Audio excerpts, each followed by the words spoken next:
In 1983, one of the most important transformations in modern history did not happen on a battlefield or in a packed stadium.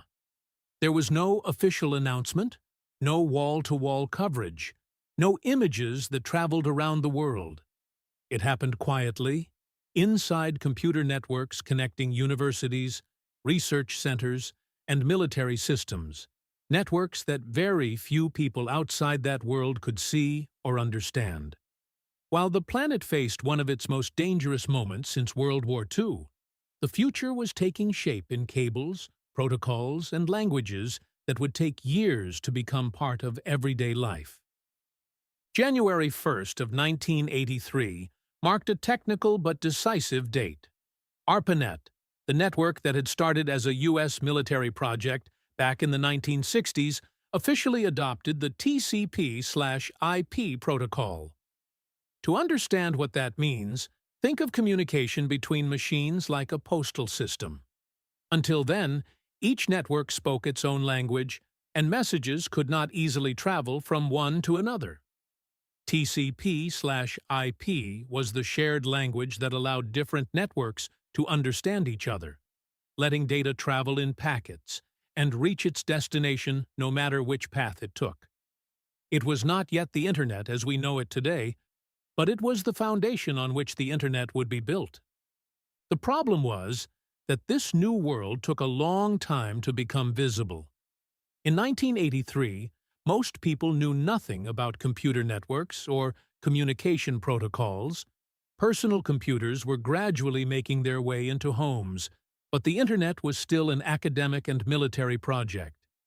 What was visible, urgent, and threatening was the world as people actually experienced it, a world full of tension, miscalculation, and very concrete fears.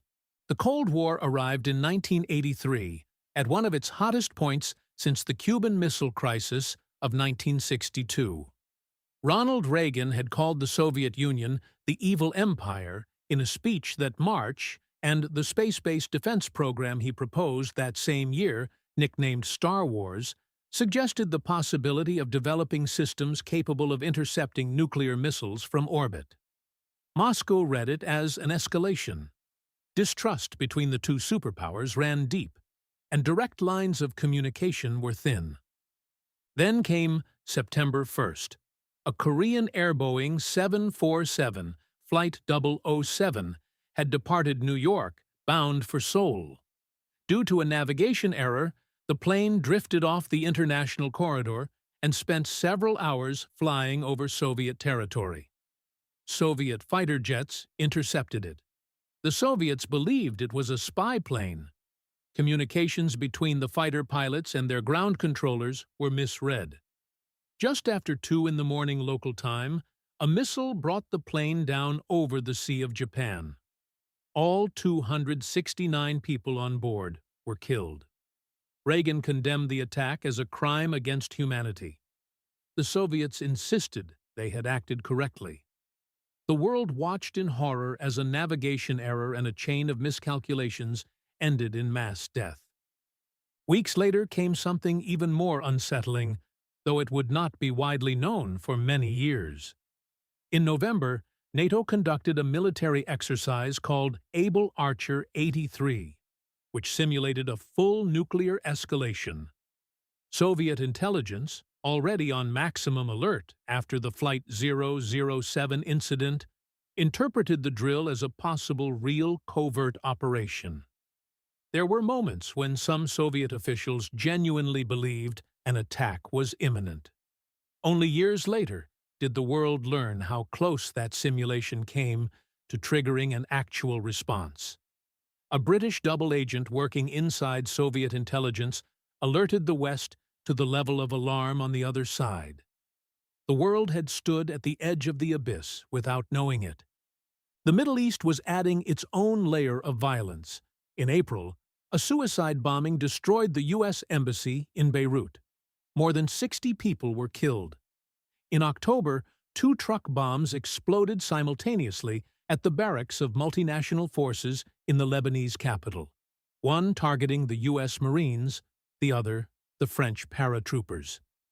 More than 300 people died. It was one of the deadliest attacks on military forces since World War II. Lebanon was deep in a complex civil war with multiple factions and foreign interventions, and Beirut kept accumulating destruction on top of what had once been called the Paris of the Middle East. At the end of October, the United States invaded Grenada, a small Caribbean island that had just experienced an internal coup. The Reagan administration justified the operation as necessary to protect American citizens on the island and to counter Soviet and Cuban influence in the region.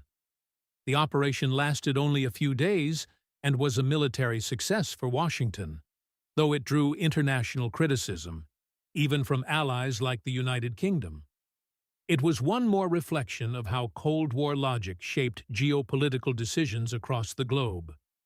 Meanwhile, another urgent crisis was growing without receiving the attention it deserved.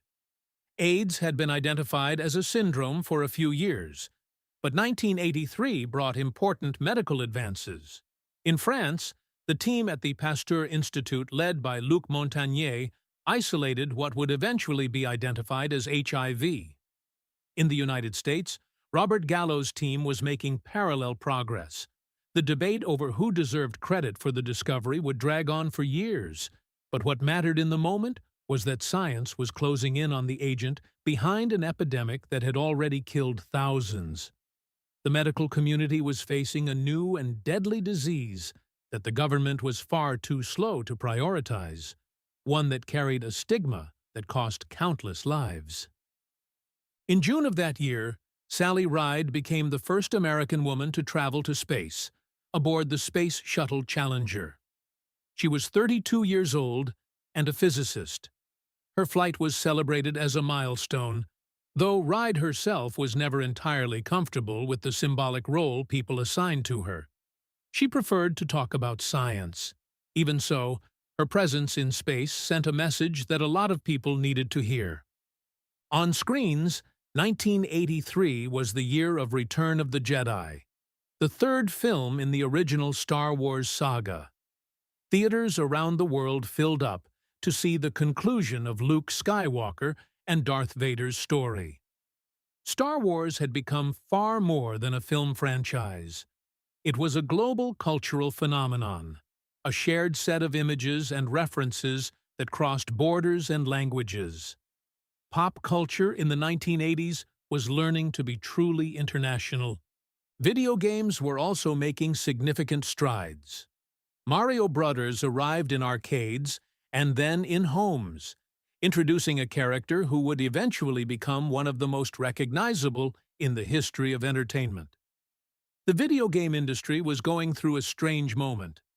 After the massive market crash in the United States that same year, which took several companies down with it, Nintendo kept pushing forward with ideas that would prove to be the path back for the entire sector. The Famicom console, launched in Japan in 1983, was already pointing toward what would reach the Western world 2 years later. Music was still Michael Jackson's territory. That year he continued riding the massive success of Thriller, the best-selling album in history up to that point. Radio stations everywhere played his songs on repeat. Music television, with MTV leading the way, was changing how people consumed music entirely. It was no longer just something you heard, it was something you watched. The music video stopped being a bonus feature and became an essential part of the artistic product itself. February had brought a loss that sparked uncomfortable but necessary conversations. Karen Carpenter, one of the most beloved voices in American pop music, died at 32 from cardiac complications related to anorexia nervosa. Her death put a largely invisible issue into public view: eating disorders, how dangerous they are, and the pressure the entertainment industry places on the bodies and minds of the people who work within it. It was a conversation that started in grief and has never really ended. The year closed with the same double feeling that had run through it from the start.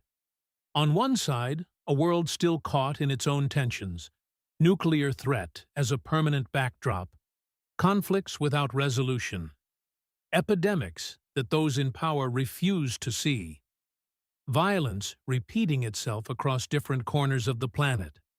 On the other, clear signs that something was shifting at a deeper level.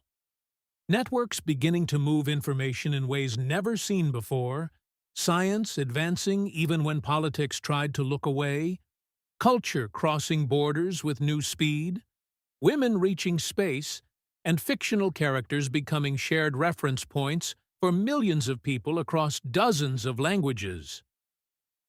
1983 was one of those years when the future arrived not with fanfare, but with quiet technical precision, while the present demanded every bit of attention available.